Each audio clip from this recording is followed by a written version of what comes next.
Márcio, muito obrigado por estar aqui. Eu tenho certeza que esse bate-papo aqui vai ser um bate-papo muito esclarecedor. Um bate-papo de crescimento. O pessoal que está aí no Instagram com certeza vai ter muito interesse em ouvir essa nossa conversa. E eu vou começar com uma citaçãozinha.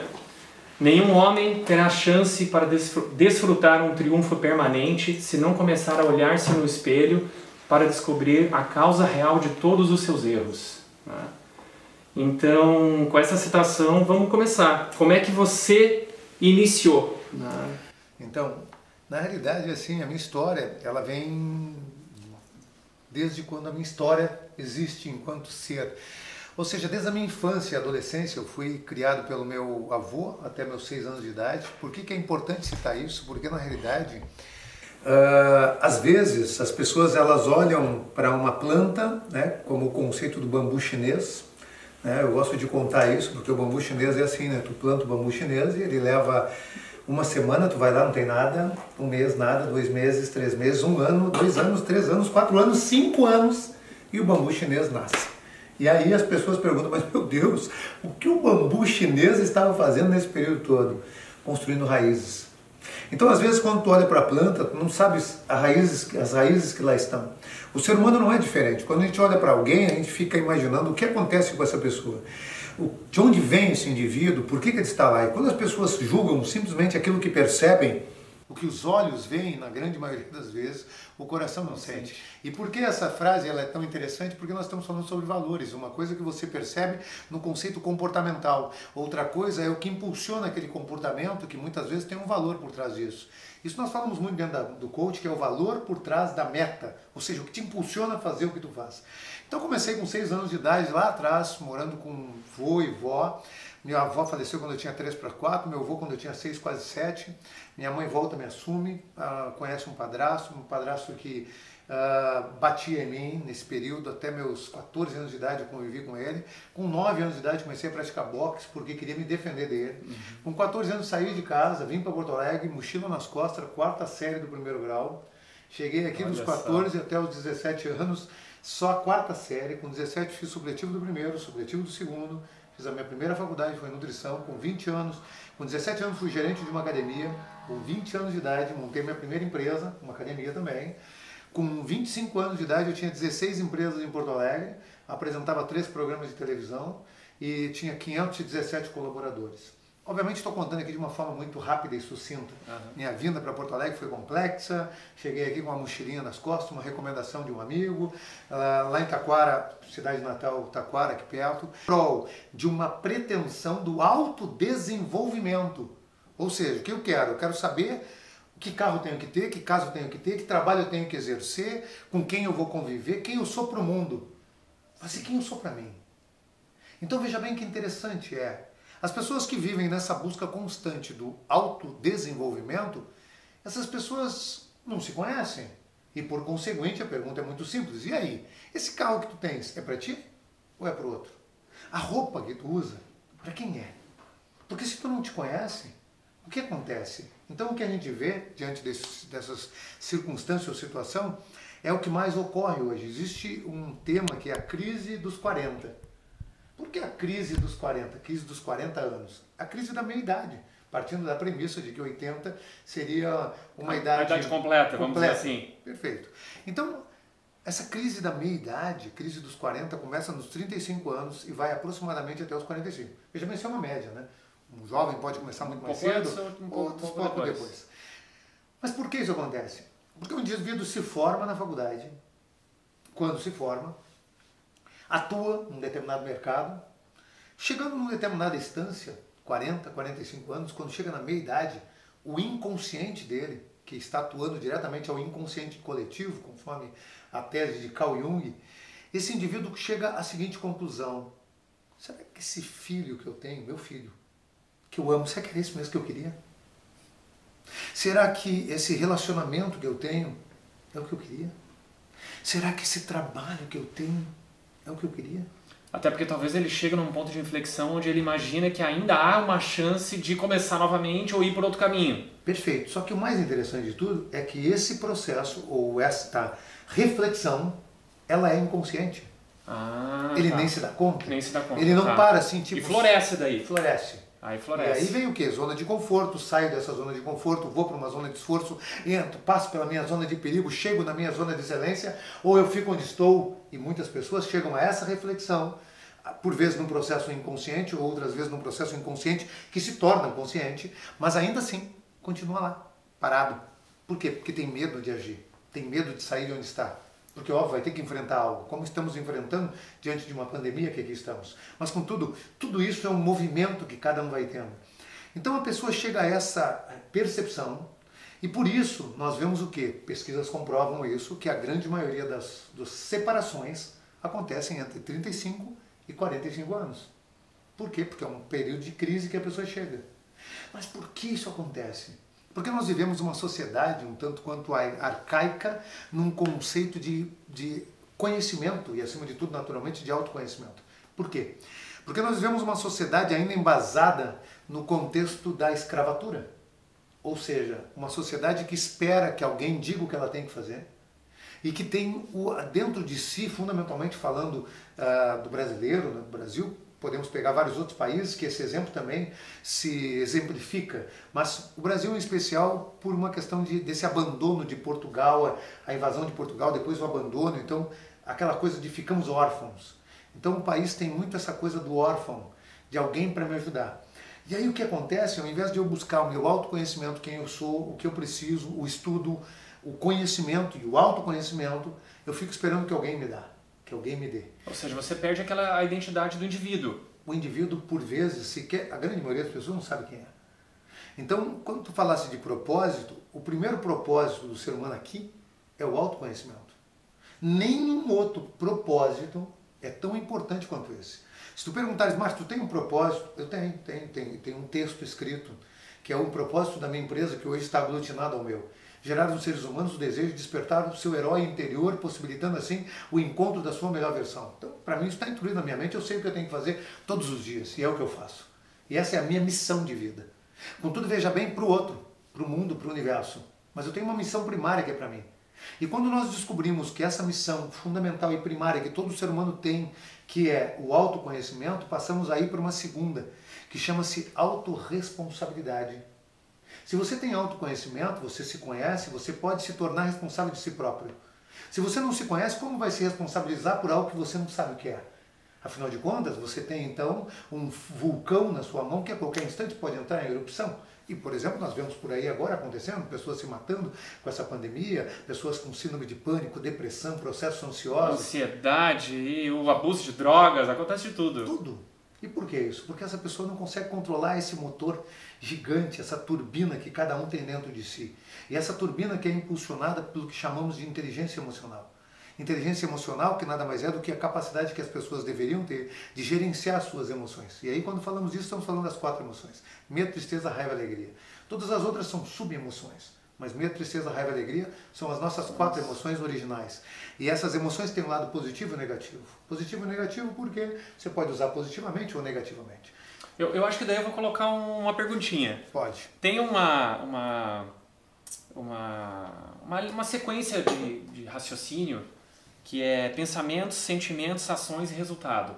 Tá? Vamos falar um pouquinho sobre isso? Faz sentido total, inclusive eu estou escrevendo um livro, que é a Linguagem de Sucesso, né? E no livro A Linguagem de Sucesso a gente traz muito esse conceito, né?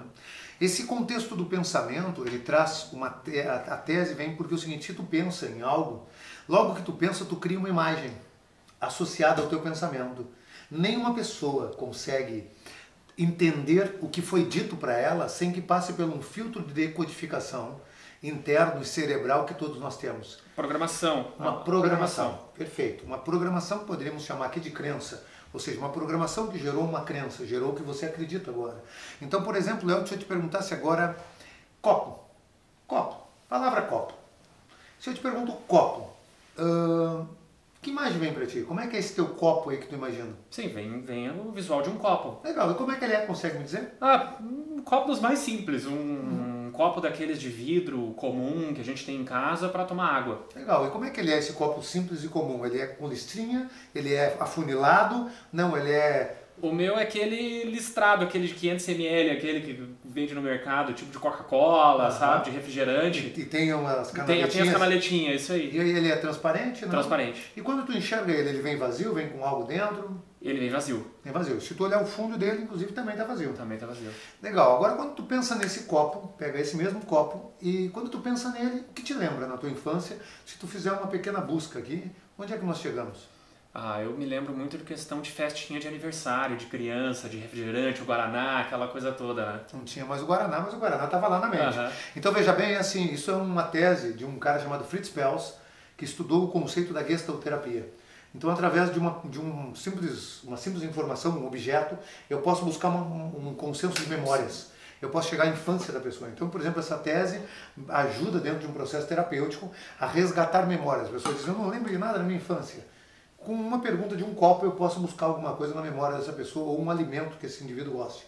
Mas tu só sabe que é copo porque esse copo está associado a isso. Então, veja bem, quando a palavra copo chega para ti, ela não chega exatamente negativa, porque ela chega com um conceito de festa. Talvez para um outro não, para um outro possa chegar copo, a palavra copo possa trazer uma sensação negativa, pois possa lembrar um pai que era alcoólatra e que dava briga em casa por causa da bebida, e a bebida ele via naquele copo, então o copo pode trazer essa sensação associada. O cérebro, ele traz essas memórias e isso tudo é guardado lá. Então onde é que isso tem a ver com a pergunta que tu me fizeste? Porque olha só, se eu faço um pensamento e esse meu pensamento, seja qual for, vai estar associado a uma imagem e essa imagem está associada a uma lembrança, então o meu pensamento, por conseguinte, ele produz uma palavra interna, ou seja, pensei num copo, falei copo. No que eu falei copo, esse copo buscou uma crença que está lá dentro de mim. Essa crença trouxe o quê? Sentimentos. Esse sentimento traz uma ação. Então, por exemplo, se eu citar agora para ti aqui a palavra difícil, se eu digo difícil, qual a imagem associada que está a essa palavra? Se tu parasse para pensar, difícil, a que te remeteria? Para mim, a palavra difícil, eu associo diretamente à superação. Porque para mim, só que tem um problema, tá? Porque daí parece que a minha vida fica difícil, sabe? Então, veio difícil, por exemplo, essa questão da pandemia, por exemplo, para mim, foi, assim, eu fiquei chateado, triste e depois já entrou o módulo superação. Então já começo a produzir, então a movimentar de uma forma bem mais energética do que o normal. Então, para mim o difícil sempre vem a superação. Tá, então o que eu preciso fazer? Eu brinco, né? Eu sou a melhor pessoa. Você sofreu um acidente, você me chama, porque eu vou resolver. Tá? Eu não vou chegar lá, eu não vou chorar, eu não vou brigar, não vou ligar para tua esposa, não vou nada. Eu vou avaliar a situação, vou recolher, vou chamar quem precisa e vou resolver. Sim. Então o pessoal lá de casa, quando tem algum problema, me chama, né? Então, enfim, respondendo a sua pergunta... Difícil, então, traz a coisa da superação, que traz o conceito também do esforço, né? Isso, do esforço. Preciso fazer algo mais. Isso. Difícil, eu tenho que fazer uma força. Isso. Então, veja bem, essa palavra não é uma palavra positiva, por mais que ela te impulsione, Sim. mas não é inteligente, interessante ser impulsionado por algo que nos faz mal. Claro, com certeza. Faz sentido? Eu sei, não, isso é claro para mim, é claro. Agora, então vamos lá. Então, por isso, dentro do livro, a linguagem de sucesso, a gente diz, substitua essa palavra por exemplo, pouco fácil. Substitua essa palavra por uma palavra que facilite um pouco mais para ti. Por quê? Porque às vezes nós utilizamos essa palavra que para ti trazer esse contexto e para outros pode ser pior, para outros pode vir uma imagem de um muro, pode vir uma imagem de um Everest, pode vir uma imagem de superação, mas de algo muito esforçado, e talvez inclusive para alguns difícil vem impossível. Então, essa pessoa que utiliza essa linguística, ela busca um sentimento de incapacidade. Para alguns, no teu caso não. Difícil tem que fazer mais força. Para outros, difícil pode ser incapacidade. Então, quando a pessoa tem um pensamento, esse pensamento traz consequentemente uma palavra interna, uma palavra no que diz respeito a um diálogo interno. Esse diálogo interno traz um tipo de sentimento, uma sensação e um sentimento. Sensação mais sentimento busca uma emoção. A palavra emoção é tudo aquilo que impulsiona a ação. Emoção impulsiona a ação, inclusive na própria palavra a ação está junto. Ou seja, nós temos uma emoção e por tu ter emoções tu te impulsiona a agir, tu te movimenta. Tu faz algo porque tu sente uma emoção. Então essa emoção que tu sente a partir do sentimento que tu teve, tu buscou uma emoção, tipo, se eu digo difícil, vem para ti a emoção da raiva. Porque a emoção da raiva impulsiona. Tu diz, não, deixa, vamos lá, então, tem que ir, tem que ir. Mas tu não vai dizer, tá, vamos lá, pessoal. Não, não é essa emoção. Não. É uma emoção da raiva, uma coisa, vamos lá, então não é nada, levanta e vamos fazer. Ou seja, vem a emoção da raiva. Então, a emoção da raiva te faz agir. Por isso que todas as vezes que alguém tem um tipo de pensamento, ele vai finalizar nesse fluxo e trazer um comportamento. Todo pensamento vai finalizar num fluxo comportamental. Esse comportamento, por óbvio, traz um resultado, seja esse positivo ou não, mas traz um resultado. Eu vejo alguém chutando um cachorro na rua, isso pode me deixar chateado, a evocar determinados valores, como por exemplo, talvez o valor justiça. Talvez se vier o valor justiça e evocar a emoção da raiva, eu querendo ser justo e com raiva, vá lá e agrida o indivíduo. Agora, olha que interessante, ele está agredindo um cachorro e eu agrido ele. Quem dá certo no meio de tudo isso? Né? Então o que faltou aí eu posso ir para Sócrates, que dizia que o ignorante afirma, o sábio duvida, mas o que tem bom senso questiona, o que tem bom senso reflete. Então muito mais do que simplesmente afirmar, pois eu sei de tudo, e esse na tese de Sócrates é o ignorante, ou ainda ficar duvidando porque nada é certo, e esse é o sábio. Eu busco ser, na minha vida, eu, Márcio, e obviamente é a recomendação de Sócrates, que a pessoa busque ser de bom senso, que reflita diante da situação antes de tomar algum tipo de decisão. Por quê? Porque esse pensamento vai gerar um comportamento. Então eu tenho que gerir no meio dele, gerenciar. E nessa tese, dentro do livro, nós trazemos o quê? Cuide de suas palavras. Porque olha só, o pensamento ele evoca uma palavra, porém as suas palavras evocam pensamentos. O que tu pensa hoje, se tu emite, existe de gatilhos mentais, e dentre esses, por exemplo, um chamado compromisso e coerência. Cada vez que tu emite algo, tu te compromete com aquilo que tu ofertou. É a palavra lançada. Exatamente, a Bíblia já E diz isso. mesmo que ninguém te escute, mas você lançou, nem que seja para você mesmo. Perfeito. Tu entra no que é chamado de compromisso e coerência. Ou seja, tu te compromete coerentemente com aquilo que tu citaste. Então é um processo que é muito interessante de se avaliar, porque isso realmente influencia nossos comportamentos diários. Por isso eu sempre digo, cuide, vigie seus pensamentos. Maravilha, muito bom. Deixa eu aproveitar e te fazer a seguinte pergunta. Bem atual, vamos trazer essa conversa para a atualidade. Qual o maior inimigo do ser humano dentro dessa pandemia? Legal, a pergunta é perfeita diante da circunstância atual e muito tem se me questionado, não exatamente da forma que tu questionaste, mas as pessoas me questionam muito, tipo, o que fazer agora? Porque eu estou passando por isso? Porque eu estou passando por aquilo? Porque está acontecendo isso comigo? Porque, bom, aí eu já respondi, o maior inimigo do ser humano é ele mesmo. O maior inimigo do ser humano está ligado diretamente ao quê? A uma busca externa constante que ele viveu durante esse processo todo de vida.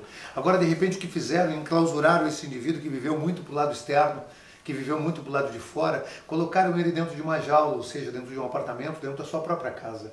E é interessante porque Carl Jung traz na tese dele, onde ele mostra a decodificação do sonho. Eu sou um decodificador de sonhos, então uma pessoa sonha e me diz, Marcos, sonhei com isso. Então tem algumas metáforas que a gente ajuda a decodificar sonhos. E dentro de algumas decodificações, quando uma pessoa sonha que o apartamento está fechado, ou que a casa está fechada, o apartamento representa ele. Dentro da metáfora do sonho, quando tu sonha que tu está dentro de uma casa, as janelas estão fechadas, ou alguma coisa assim, ou que tu está correndo dentro de casa, tu está dentro de ti. A metáfora, para a grande maioria das vezes, ela requer uma leitura um pouco mais ampla, mas ela é muito apropriada para o conceito de casa representa o ser. Então olha que interessante, se eu estou preso dentro da minha casa, literal, enquanto espaço físico, no ambiente, eu também estou preso dentro de mim. Por que eu estou preso dentro de mim? Porque eu não estou possibilitando botar para fora as minhas personas. Eu posso pegar a tese freudiana que fala sobre o conceito das múltiplas identidades, eu posso pegar a tese de Jung que fala sobre os arquétipos que existem dentro do ser, ou eu posso pegar também a tese de Jung que fala sobre o conceito da própria persona, onde Jung traz o contexto de que nós temos a persona, temos o ego e temos a sombra.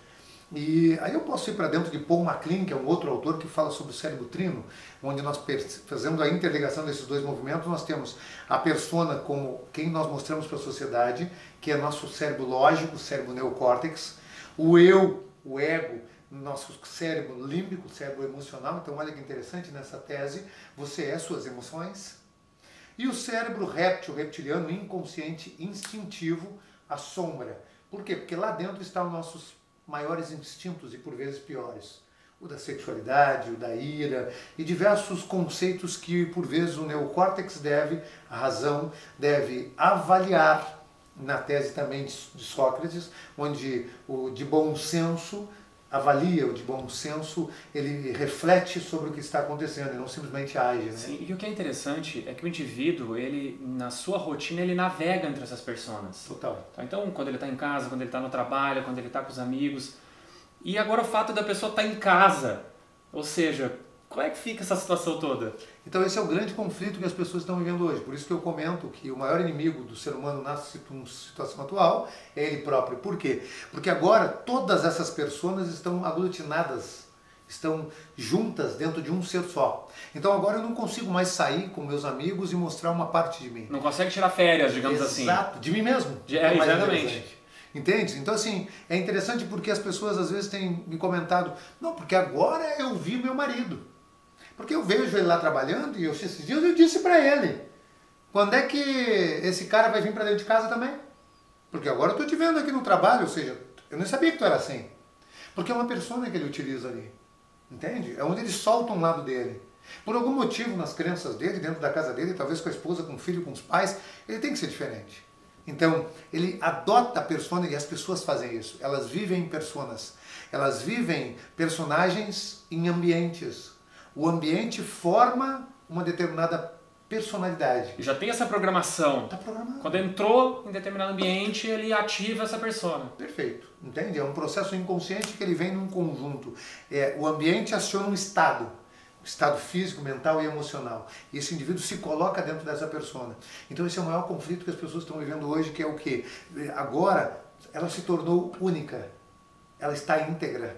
Só que ela está íntegra dentro de um mesmo ambiente, um ambiente onde ela não estava acostumada a mostrar esta integralidade. E o que é mais interessante é que essas pessoas ficam dentro desse indivíduo gritando. Quando nós vamos lá para o futebol? Quando nós vamos lá ver os amigos? Para que eu possa aparecer? Quando nós vamos lá ver... Então, entende? Para que eu possa aparecer. Tem um filme que chama-se Fragmentado. Ah, sim, conhece? Sim, conheço. Então, ele mostra muito isso. Se tu parar para analisar, né, numa comparação... Que é James McAvoy, o ator, né? Acho que é James McAvoy. Mas, em suma, então ele mostra muito claro isso. Ou seja, essas pessoas ali. Né? A psiquiatra, uma hora entrevistando, ele disse, não é o fulano que está aqui. Quem está aqui agora é o outro. Até pelo e-mail, né? Ele mandava e-mails. Exato. Ele mandava vários e-mails. Então, quer dizer, o que acontece com isso? E as outras pessoas alertavam ele do perigo de uma das pessoas. Uma das pessoas. É isso aí. Então tu vê como é interessante, porque como ele estava ali, é um conceito que traz no livro O Poder da Cabala, que é a luz. Quem está com a luz agora?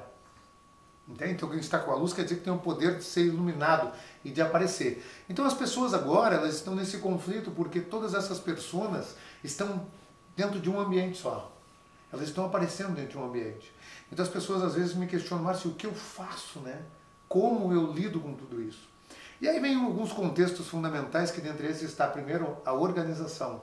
Organizar, porque nós estamos primariamente desorganizados. Porque para dentro da minha casa, meu costume era ter aquela persona ali dentro. Eu ter que me adaptar agora nessas múltiplas pessoas dentro da minha casa não é uma coisa tão fácil. E veja bem, é comum, isso acontece na minha casa. Eu chego lá e às vezes a minha esposa está trabalhando em casa, eu trabalho parte do meu tempo em casa também. E é comum a gente perceber isso.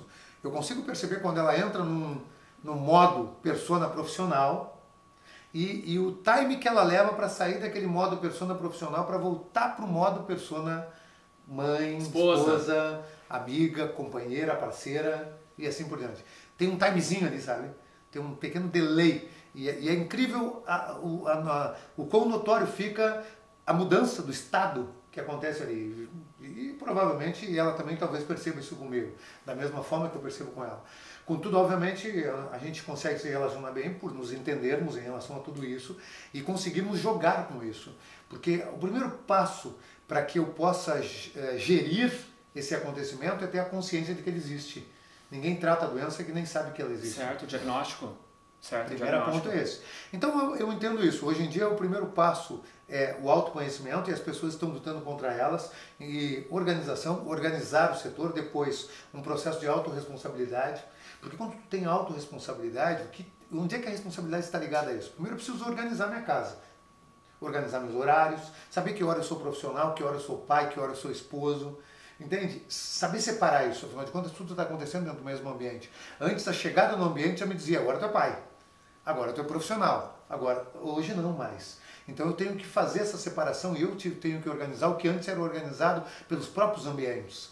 Isso já é um fator fundamental. A gente pode somar a essa questão toda que existe um certo, vamos dizer, desconhecimento ou não hábito, não é um hábito a questão da mudança. Porque na realidade a pandemia é uma mudança radical, vamos dizer assim, de comportamento, principalmente comportamento, que é o que eu estou falando aqui. É claro que a gente tem outras consequências financeiras, pessoais, de saúde, etc, etc. Mas em termos de comportamento é uma mudança muito grande. Total. E será que a gente pode inserir nessa sopa o fato de que as pessoas não são tão acostumadas a mudanças ou não tem esse preâmbulo? Claro, aí entra na questão de autoconhecimento também, né? Porque falando até comigo o que aconteceu, eu tive um delay, né? Então quando entrou a questão da pandemia, eu primeiro fiquei chateado, depois eu fiquei triste e depois eu fui à luta. Mas o chateado e triste foi rápido, né? 24 horas ali eu já passei por essa fase e segui em frente.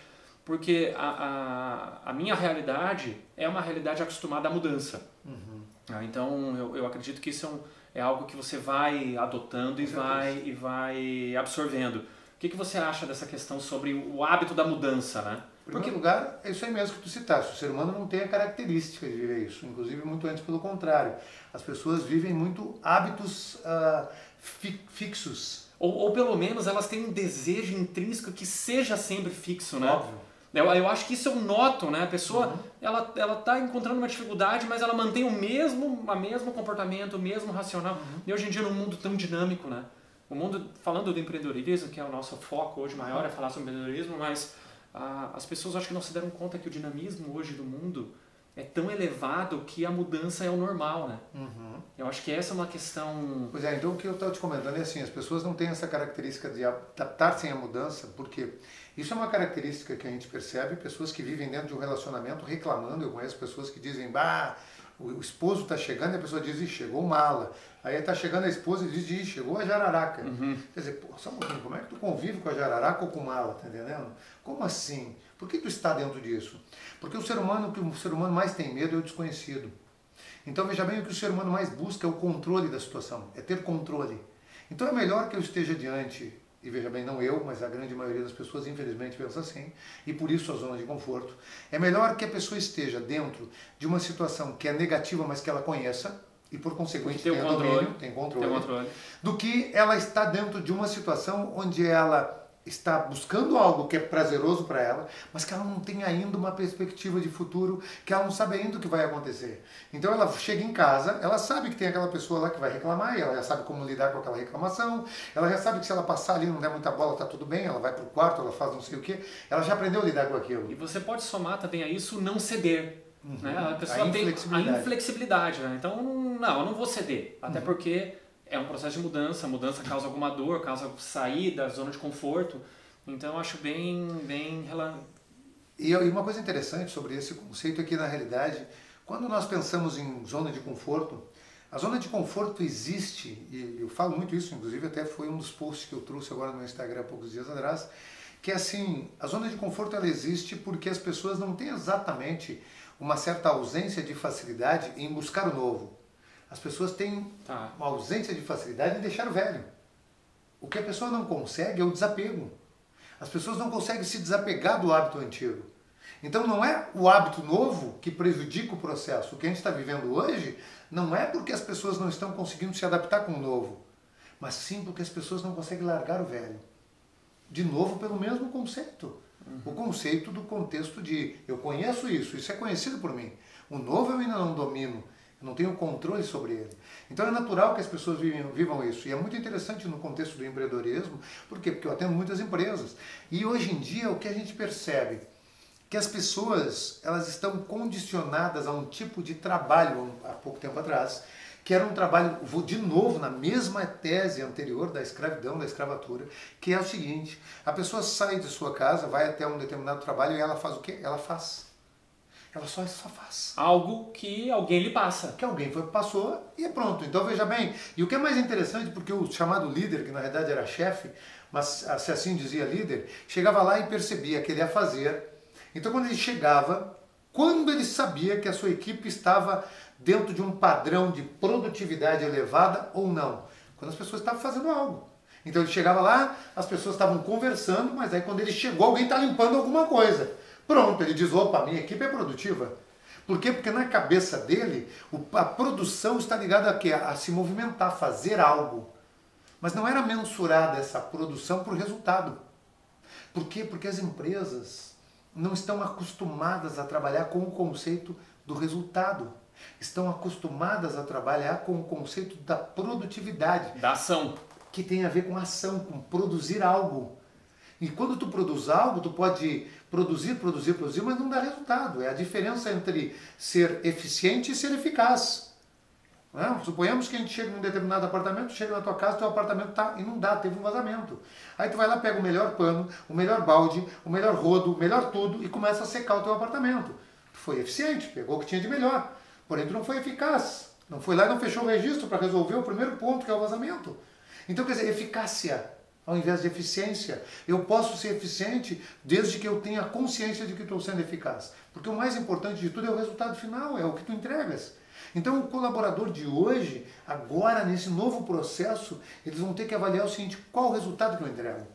Então, o que eu tenho visto na grande maioria das empresas que atendo é as pessoas não estão conseguindo se adaptar com o resultado. Um pequeno exemplo, eu atendo uma empresa, um restaurante, e eles estão migrando para o delivery. Então agora... Forçosamente. E aí o que acontece? Para aproveitar a sua equipe, ele pegou lá o garçom e botou o garçom na parte produtiva, ou seja, na parte operacional de produção, para não demitir essa pessoa e fazer um reaproveitamento da estrutura desse indivíduo.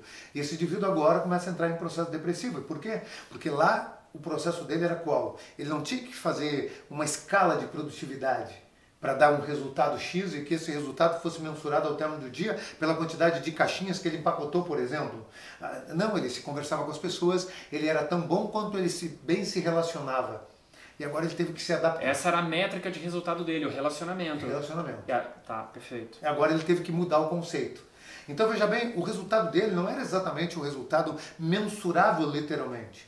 Porque não era mensurável. É subjetivo. Porque é subjetivo. Relacionamento subjetivo. Total. Então assim, mas era como ele se sentia bem. Então agora ele não está mais entregando o mesmo resultado que entregava antes na cabeça dele.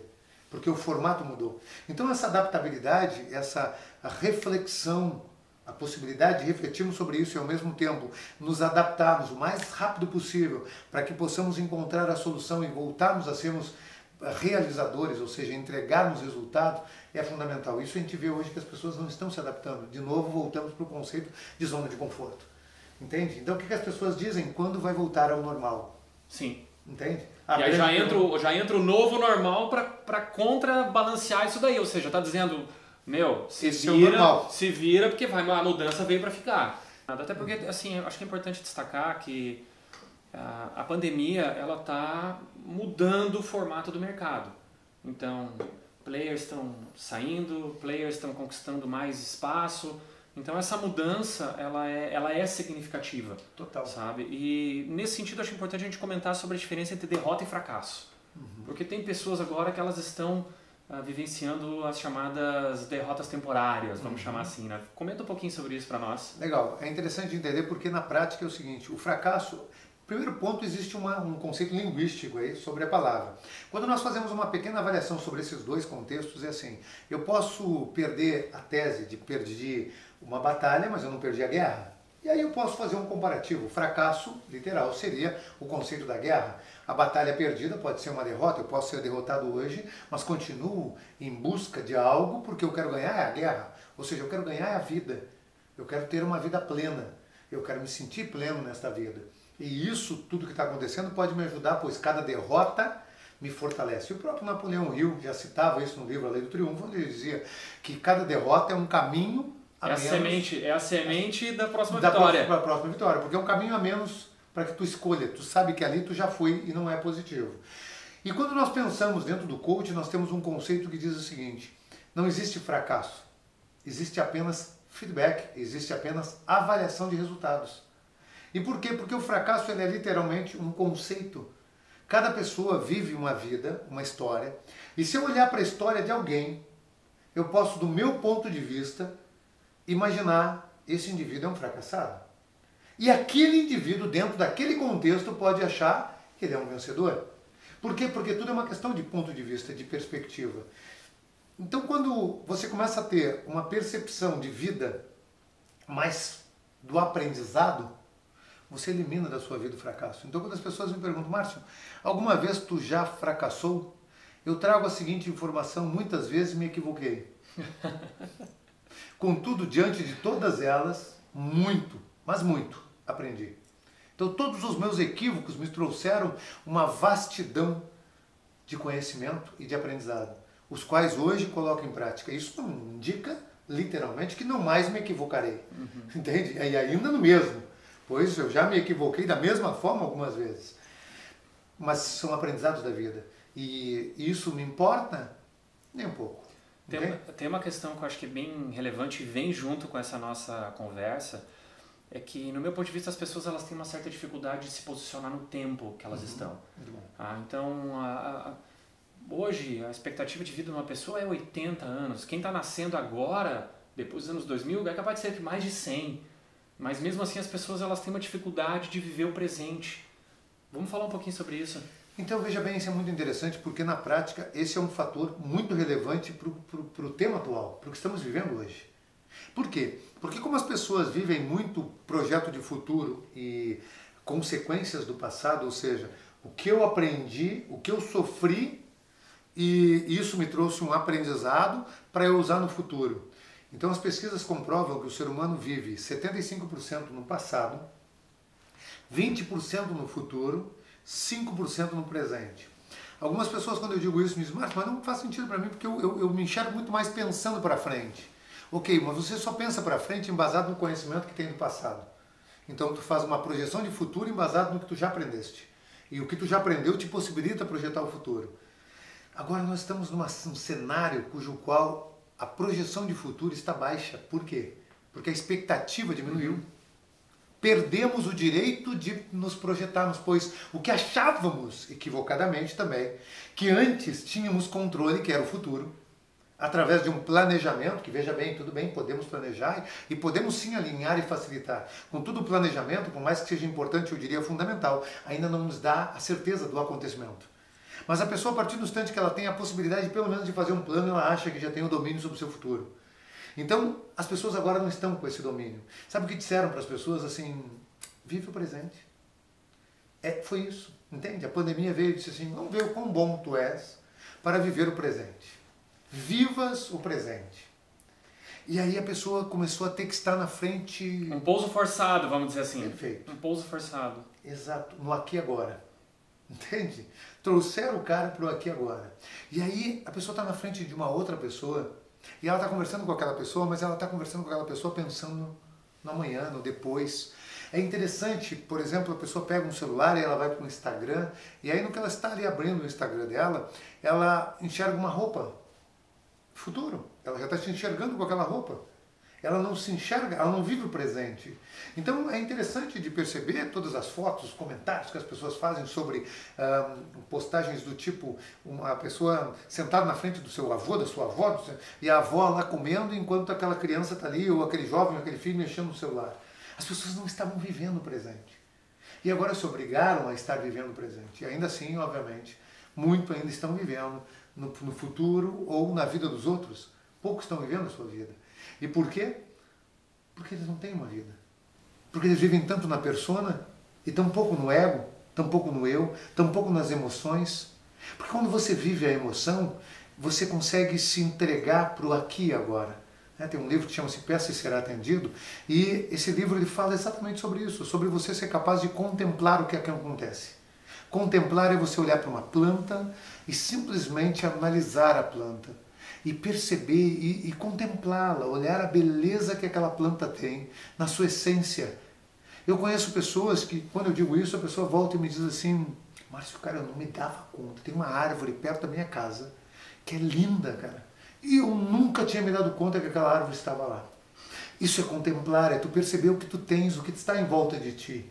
Porque o primeiro passo para que tu tenha um recebimento de algo, pensando num contexto até mais energético, é saber contemplar o que tu tens e o que existe. E o que tu tem é tudo que aqui está.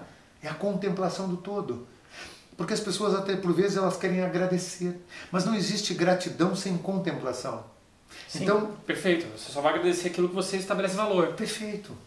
Então é fundamental que exista uma contemplação para que exista a gratidão.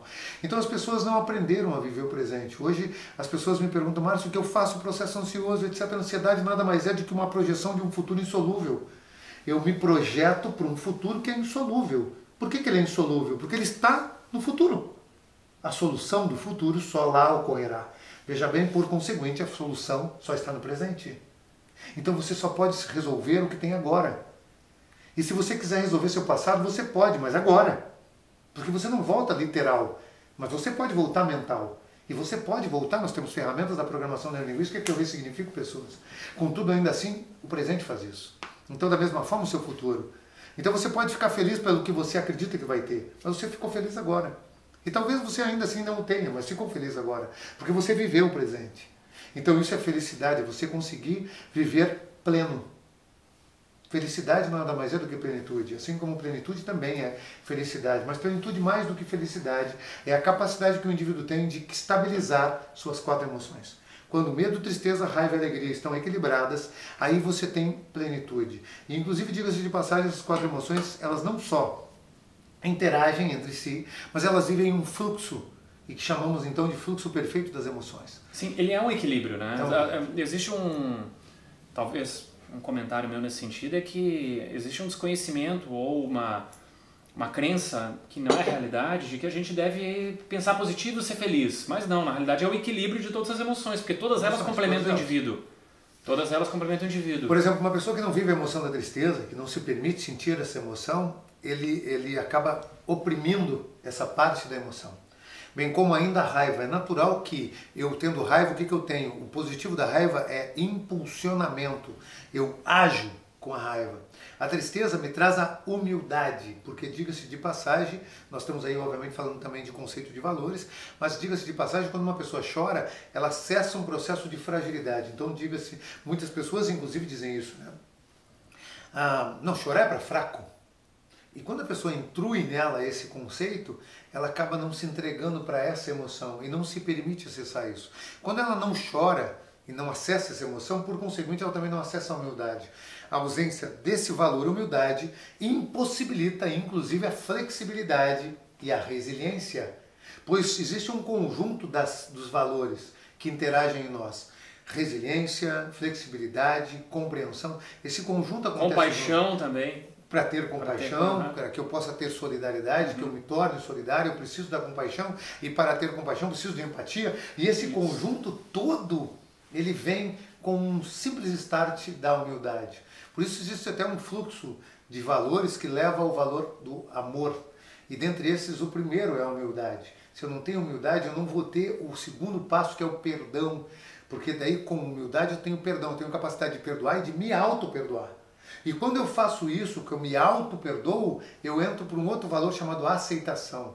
Quando se torna a si próprio, seria a autoaceitação. Então, olha só, eu sou humilde, eu perdoo, eu me autoaceito e, por conseguinte, me amo.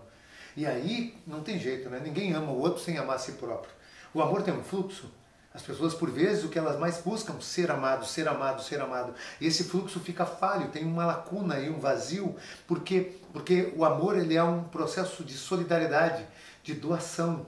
Ou seja, eu só recebo aquilo que eu oferto. Por conseguinte, para ofertar eu tenho que ter. Então eu costumo dizer o seguinte, ninguém doa um casaco que não tem. Então para isso é fundamental que primariamente, para você amar, você tem que se amar. Então ame-se, ame e seja amado. Mas não queira ser amado sem passar por esse fluxo, porque aí você vai ter uma lacuna. Ou seja, você vai ser dependente do amor externo constantemente. E jamais vai ser capaz de ser o produtor, de ser a fonte do seu próprio amor. Quando você é a fonte do próprio amor, você se alimenta dele, alimenta o outro dele. E talvez... E isso irradia. Isso irradia. É a vibração, né? Uhum. Então nós vamos lá, o livro Poder versus Força, de Hawkins, onde ele fala sobre as vibrações, as frequências das vibrações. Dentre essas está lá no topo da frequência a gratidão. Mas ela só está no topo das frequências, 700 e poucos hertz. Por quê? Porque atrás dela vem amor, porque atrás dela vem compaixão, porque atrás dela vem contemplação. A gratidão se faz necessária por isso, e quando tu é grato, tu tem um amor em ti ali presente. Então as pessoas não estão vivendo o aqui e agora, não estão vivendo hoje, porque elas estão muito fora de si. O ser humano vive mais out, ou seja, tem um vídeo muito legal no YouTube que é on ou off, ou seja, tu está como, né? Tu está ligado ou desligado. Então, celular desligado, não tão ligado. Amor, relacionamentos mais ligado. O que a sociedade mais vive é relacionamentos interpessoais menos ligado, mais off. Celular mais on. Trabalho mais on. Família mais off. Então, quer dizer, vamos inverter esses valores. Vamos colocar em on aquilo que realmente é valoroso, não o que é precificável. E as pessoas muito mais buscam o que tem preço do que o que tem valor. E esse é um grande diferencial. E atualmente o que tem preço pouco importa diante da pandemia. O que mais está vigorando, o que mais está importando na vida do ser humano agora é o que tem valor. E quando uma pessoa não sabe mensurar sua vida por valores, só sabe mensurar por preço, o que ela se encontra nesse exato instante? No mar. Onde o que é mais interessante, ela olha para o oceano, e aí vamos falar de um livro chamado Oceano Azul, a estratégia do Oceano Azul, e esse indivíduo está lá no oceano, mas ele não se fez gota, porque se assim fizesse, seria pertencente ao todo. Sim, por mais que ele esteja no mar, ele não vê fartura. Não vê. Entende? Ele, ao contrário, ele se sente sozinho no meio de tudo aquilo, ele não vê oportunidades. E aí vem a estratégia do Oceano Azul que fala disso. Você quer o Mar Vermelho, onde todos disputam, ou você quer o Oceano Azul, onde tem toda a possibilidade de você criar, conquistar e avançar. Talvez você seja único. Cirque du Soleil, quando disseram para eles jamais... Circo sem animais. Sem animais, sem palhaços, sem uma estrela. Os 3 itens fundamentais, os 3 pilares do circo na antiguidade, e eles diziam que não, nós podemos conduzir a nossa tripe para onde quisermos. Então a gente pode fazer a movimentação do grupo, levando, porque animais complexos para fazer essa condutividade e assim por diante. Só que é interessante porque que eles fizeram. Eles pintaram essas pessoas ou colocaram roupas que representavam... Como animais. Ou ainda pintado como palhaços. Eles fizeram tudo isso. E o mais interessante é que eles criaram uma metodologia interna onde eles têm o indivíduo, que é a estrela, logo em seguida está nos bastidores como staff. Então eles criaram um movimento para quebrar esse paradigma da estrela, porque eram os grandes fatores que faliam os circos antigamente. Porque quando a estrela ia embora, o circo quebrava. Entende? Então, a capacidade de viver o presente, ela possibilita uma diversidade de percepções positivas, e atualmente as pessoas estão vivendo muito essa dicotomia, né? Essa incapacidade de viver consigo próprio. Ser capaz de viver o presente, acima de tudo, é ser capaz de viver consigo próprio. A pergunta que eu faço às pessoas é a seguinte: quantas vezes tu parou para perceber a umidade do ar que adentra teu corpo quando tu respira? Sentir a umidade, sentir a textura ou ainda a temperatura do ar que tu coloca para dentro das tuas narinas. Quantas vezes tu já parou para fazer isso? Perceber isso. Porque tu coloca esse ar todos os dias aí dentro, e quantas vezes tu parou para perceber que era esse que tu coloca para dentro de ti? Naturalmente e obviamente poucas pessoas param para pensar sobre isso, e poucas pessoas por conseguinte se conhecem, se autoconhecem, e poucas pessoas por conseguinte também vivem o presente, entende? Porque naquele exato instante em que o ar está entrando, ela está pensando em algo que vai acontecer ou que já aconteceu. E aí ela perde o domínio, porque não vive o aqui e agora. Perfeito, perfeito. Muito bom. Como é que estamos aí? Porque a nossa live do Instagram tem tempo, a gente poderia ficar 4 minutos e temos que responder algumas perguntas. Opa, então vamos responder algumas perguntas. Temos 4 minutos no Instagram? Sim, tem aqui, Milian Antônio, será que é Milren, amigo tá, meu, manda um abraço pra ele. Ok, então, como funciona essa persona no home office? Então essa persona no home office, ela não funciona bem, né? Porque no home office nós temos a possibilidade de juntar as personas todas que foram constituídas e trazer para dentro do ego. As pessoas têm um preconceito em relação à palavra ego, né? Porque se criou esse preconceito. Então, se nós pegamos a palavra egoísmo, nós temos o quê? Ismo é o sufixo de movimento, ego é eu em movimento. É quando você, seu eu interno, está em movimento.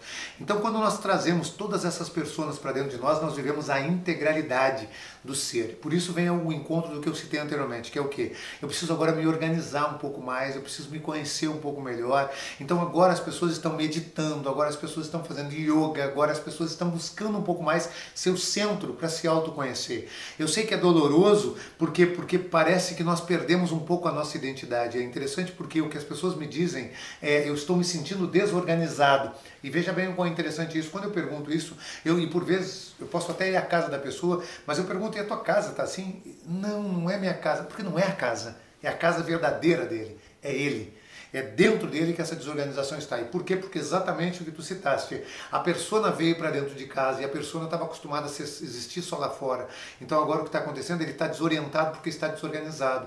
Então não tem muito jeito. A pessoa tem que agora começar a viver um pouco mais o presente, viver um pouco mais ela, trabalhar o processo de meditação, trabalhar mais a capacidade de vivenciar o aqui e agora. Se eu estou com ele, se eu estou aqui com o Elton, eu quero estar com o Elton, eu quero estar trocando essa ideia com ele. Eu não quero estar pensando no que está acontecendo lá fora, eu quero me entregar para isso. Quando eu estou com meu filho, eu tenho um filho de 10 meses, eu estou com meu filho, eu estou brincando com ele, eu estou entregando, eu não estou mais preocupado com o que está acontecendo lá fora, porque isso faz com que a gente consiga viver o presente. Então, para que eu possa fazer uma unificação da persona para dentro do eu, e o eu tem que dominar tanto a persona quanto a sombra, é fundamental que eu consiga viver um pouco mais o presente. Espero ter te respondido. Tá, tem uma pergunta aqui que é parecida com o que tu já falaste. No home office é difícil lidar com todos os nossos eus? Eu acho que pode responder ela, né? É mais ou menos a mesma coisa, ou seja, na prática é isso aí. Agora, uma coisa interessante é o seguinte, você não precisa perder totalmente a sua integralidade. Hoje eu estava numa reunião com o pessoal da RBS TV e nós estávamos falando sobre isso, e aí de repente eu estava em casa, aí meu filho veio, já aproveitei e mostrei meu filho ali para ela, ele acordou lá todo, estava recente acordado, com a carinha toda inchadinha, lindão, e aí eu disse, isso é a realidade. Entende? Eu não preciso esconder essa realidade. Entende? Eu não tenho por que montar essa persona do outro lado, tem um ser humano também. Veja bem o quão interessante e dicotômico é isso, por quê? Porque olha só que interessante, as pessoas, sabem o que elas fazem? Elas gostam muito mais de assistir o Instagram das pessoas que mostram sua vida real. Só que, no entanto, quando tem que mostrar a vida, que eles mostram uma vida que o outro quer ver, não uma vida real. Sim. Então é uma confusão, olha que confusão. Claro. Porque olha só, então, ao invés de eu ficar escondendo o que eu sou, eu simplesmente mostro minha realidade, me torno mais instantâneo, espontâneo, e isso fica muito mais verdadeiro e real. Então, se eu pudesse deixar aqui uma dica, eu diria, seja você. Seja você em home office. Seja você marido, seja você esposa, seja você pai, filho, amigo, empresário, colaborador, seja você. Quanto mais você for, mais você exprime, mais você expressa a sua verdade. E verdade traz liberdade. Ninguém é independente se não se torna verdadeiro. E acima de tudo, e mais importante, verdadeiro consigo próprio. A verdade do ser humano é quem ele é. E quando ele encontra esse seu próprio eu, ele se torna livre. A liberdade do ser humano não existe enquanto ele não é verdadeiro consigo. Por quê? Porque enquanto ele viver a mentira que ele constituiu para a sociedade, ele vai viver a máscara, a qual traz por trás dela a infelicidade que ele vive por não ser quem ele é. Uma das mais profundas frases é, seja você o seu próprio eu. Porque quando você é verdadeiro dentro de você, você vive uma vida de verdade. Então eu entendo que plenamente seria isso. Existe uma maior produtividade no home office? Então veja bem, eu entendo que sim, eu gosto bastante do conceito e vou dizer por quê. Porque possibilita que a pessoa ganhe tempo, ela tem tempo de deslocamento, ela tem a possibilidade de estar mais presente na família dela, junto com os dela, mas agora vamos para uma realidade. Existe um fator cujo qual eu trouxe. Vamos para a realidade não está se mostrando totalmente assim. E por quê? Claro, nós estamos com adversidades, entende? Atualmente existem adversidades, como por exemplo, a adversidade de quem tem filho, que não está podendo levar seu filho para uma escolinha, para creche, e aí essa criança está tendo que ficar em casa, então daqui a pouco o filho já vem, já atrapalha, e aí a produtividade desse indivíduo está sendo interferida, interrompida, não exatamente por toda a comodidade que ele constituiu na sua casa, mas sim pela circunstância atual. Então nós temos assim, tem uma pergunta para a resposta que é: situação atual complexa, tendo em vista a pandemia. Situação comum e normal, imagina que maravilha, você não precisar se deslocar, você já está na sua casa, você criar um ambiente adequado, que é o seu escritório, onde você possa ter todo um processo que atenda a sua expectativa e que às 6 horas da tarde, ou seja lá qual for o horário que você terminou o seu trabalho, que você determinou, seja pelo resultado ou por carga horária, você sai, dá a sua corrida, vai para a academia, vai falar com os amigos, vai num bar tomar alguma coisa, beber. Você tem seu tempo, então obviamente é produtivo. O instante atual não é mensurador para esse conceito. Porém, esse conceito se perdurará, vai se tornar perene, tendo em vista o que as pessoas vão perceber. Eu digo de verdade, eu hoje me sinto muito mais próximo da minha família do que me sentia há pouco tempo atrás. E com a virada, né, voltando ao que tínhamos anteriormente, a possibilidade pelo menos, a probabilidade de eu querer continuar com parte do que tenho hoje se torna muito grande, e tenho certeza que minha equipe também e muitas outras pessoas. Então eu vejo muita produtividade e acima de tudo pela qualidade de vida que é ofertada. Qualidade de vida possibilita produtividade. Imagina que legal você poder trabalhar sem ter alguém com um chicote te chicoteando.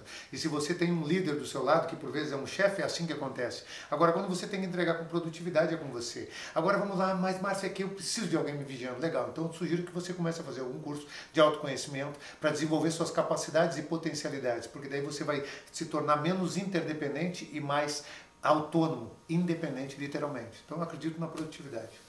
O Milênio Antônio agradeceu e mandou um abraço para ti, agradeceu a resposta, disse que realmente foi muito boa a oportunidade de fazer a pergunta. E a Cris, ela disse assim, durante a pandemia não nos cobramos muito. Ler todos os livros, fazer curso, fazer atividade física, fazer outras atividades e não colocamos o trabalho como prioridade. Então foi um comentário que ela afirmou, ela está afirmando que a gente não está, mas o comentário é, não devemos nos cobrar tanto, não devemos nos cobrar tanto, ficar tanto lendo, etc, e não colocar tanto trabalho como prioridade. É interessante esse conceito, por quê? Porque o que as pessoas têm feito hoje é assim, aí vem uma questão da organização, de novo. O que eu entendo? Eu entendo que é organização. É saber qual é o meu horário de trabalho ou ainda qual é a produtividade, qual é o resultado que eu tenho que entregar. Então eu tenho um resultado para entregar, eu vou definir uma carga horária ou um time que eu vou entregar aquele resultado e depois eu vou ler, ou eu vou praticar um esporte, ou eu vou ficar com meu filho, ou eu vou ficar com o meu cônjuge, ou eu vou ver um filme, ou eu vou fazer alguma coisa. Faz muito sentido isso. Então o que eu vejo hoje? As pessoas estão confundindo tudo. Tudo virou um todo. Então o fato da pessoa estar em casa, existem mentalidades, uma das mentalidades que a gente fala dentro do coach financeiro chama-se mentalidade do negador. O que quer dizer essa mentalidade? A mentalidade daquele indivíduo que tem como crença a ausência de merecimento, então ele viaja para a praia para tirar férias, ele está lá na praia de férias, mas ele tem que levar o computador dele, ele tem que estar produzindo, porque se ele não produzir ele se sente incompetente, incapaz, improdutivo, fraco e diversas outras adversidades que ele traz dentro da própria mente. Então esse indivíduo que já tem essa mentalidade, nessa situação atual, sabe o que ele faz? Ele está trabalhando até 10 da noite, porque sabe o que acontece? É assim, ele está aqui, daqui a pouco o filho chama, ou alguém faz alguma coisa, ou ele sem querer olhou para uma televisão, se entreteu, ou ele leu um pedaço de alguma coisa, entrou no Instagram, mas ele não está no seu trabalho, ele está na sua casa. Então ele, por se achar, por ter ausência de merecimento, o que esse indivíduo faz? Ele diz, meu Deus, eu tenho que ficar agora até tal horário para cobrir isso. Então esse indivíduo está trabalhando muito mais nos dias atuais, mas acima de tudo, por ausência de organização, porque a organização possibilitará uma mudança de mindset, de mentalidade. E saber que o fato de você estar em casa ainda requer que você tenha uma organização do seu trabalho, da sua carga horária, para que você não se sobrecarregue. Então faz muito sentido, a gente tem que dar uma aliviada, relaxar, para conseguir conjecturar todas essas informações. Márcio, que livro que você está lendo e que livro você recomenda? Então vamos lá, tem alguns livros que eu gosto bastante, né? E eu gostaria de trazer esses livros que eu normalmente gosto de recomendar para as pessoas, né? Um deles tu citaste o Homo Deus, mas eu gosto mais inclusive do Homo Sapiens, do Sapiens, né? Que é o anterior dele, é o primeiro. Então os dois, tanto o Sapiens como o Homo Deus, são muito bons. O Poder da Cabala, adoro esse livro, é um livro que fala muito sobre o conceito da universidade como um todo, da vida, né? E Caibalion, esse livro é um livro top, demais, interessantíssimo. Livros assim de leitura um pouco mais simples, o Caibalion já é mais denso, mas, apesar de ser pequeno, mas ele é muito profundo, requer um pouco mais de estudo além do livro. Estudar um pouco mais as leis herméticas, né, que é o conceito de Hermes, de onde inclusive veio o conceito do Tupperware, que tem uma pressão ali hermética, vem desse contexto, que é o que é isolado, é o que foi guardado enquanto conhecimento. É um conhecimento muito antigo e milenar. Muito interessante. Nós temos aí outro livro que eu gosto bastante, que é O Poder do Agora, então tudo a ver com o contexto atual aí. Eu gosto muito do livro Peça e Ser Atendido, eu recomendo muito para as pessoas esse livro, porque vejo como um livro que tem feito uma grande diferença para as pessoas. Poder versus Força, do Hawkins, eu gosto muito porque ele traz esse conceito sobre as frequências energéticas. Então ele fala sobre as frequências, fala sobre as energias, então eu acho muito interessante. Eu acho que esses livros aí, se deixar isso, já tem 2 anos de leitura. Tem bastante tempo, até porque são livros relativamente extensos aí. E logo, logo também vai estar disponível o meu, Linguagem de Sucesso. É um livro aí de 300 páginas, quase 400 nós já estamos. É teu primeiro livro? Primeiro livro. Ah, que legal. Eu tenho 16 e-books e esse é o primeiro livro. Então, físico mesmo, vou querer um autografado. Márcio, muito obrigado. Essa conversa aqui realmente foi muito boa, foi de um conhecimento fantástico. E espero que a gente possa repetir outras vezes. Sucesso para você com um novo livro, vou querer um. E mais uma vez, um prazer, muito obrigado. Eu que agradeço, Elton, muito obrigado aí pelo convite, para todas as pessoas que estão assistindo. É importante levar o conhecimento, poder explanar, e para mim sempre é uma missão poder levar o conhecimento para as pessoas. Muito obrigado, foi um prazer imenso. É a minha missão também, viu?